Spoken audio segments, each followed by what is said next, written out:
Hey guys! Okay, so today let's talk about the difference between Botox and Dysport. So a lot of my clients come in and I usually ask them, have you had Botox or Dysport done before?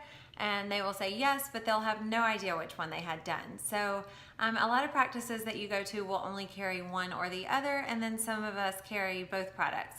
There is a third product on the market called Xeomin.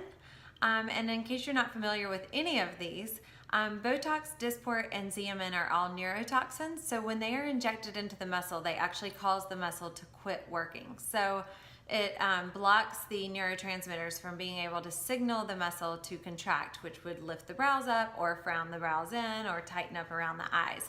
And in doing that, it lets the skin lay nice and flat so all the wrinkles fade away. So Xeomin I'm not really going to talk about much. It's not my favorite. I don't want to knock any products on the market. Some people really love it. It's not my favorite. So I carry my two favorites, which are Botox and Dysport at Mirame. And the major difference between the two is that Botox is going to make everything super tight and Dysport is going to leave you with a tiny bit of movement. And the reason why that is because Dysport has more of a spread effect than Botox. So normally if a client comes in and asks me, well, what do you think? If I have a strong opinion on which one you would need, like for instance, if you have a super deep groove between your brows, and I know that we need to freeze that area and keep it frozen for a year for you to get the results you're looking for, then I'm gonna probably suggest that you do the Botox and just be frozen in that area for a year or so. The Dysport tends to start working a little bit sooner than the Botox, so the Botox might start working in about 5 days and the Dysport may start working in about 3 days. So that's not a huge difference, but if you're in a hurry and you need it to start working quicker, normally Dysport's the better choice. They both last 3 to 4 months. If you have a super high metabolism and you work out all the time, you may only get about 2.5 to 3 months. And then some of my clients go longer than the actual 4 months. So Dysport, however, is my favorite. So I use it on myself, which allows me to have a little bit of movement. Now mine is really fresh right now, so it's super tight at this point. But in about a week, I'll be able to move a little bit more. So I'll show you that this is as tight as it's gonna get. So I can barely move my brows.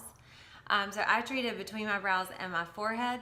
I did not treat my eyes. So you can see that I still have little lines there and I can still move that, and this muscle's not treated, so I can still move that as well. I like to have movement because I feel like it looks more natural. However, I don't have super deep lines to treat in the first place because I've been treating for 8 years. So your injector will know kind of offhand just which one would probably look better on you. So maybe let your injector help you with your decision. And if I don't have an opinion one way or the other which one would be best for you, then maybe you make the decision knowing that one's gonna leave you a little more movement and one is not.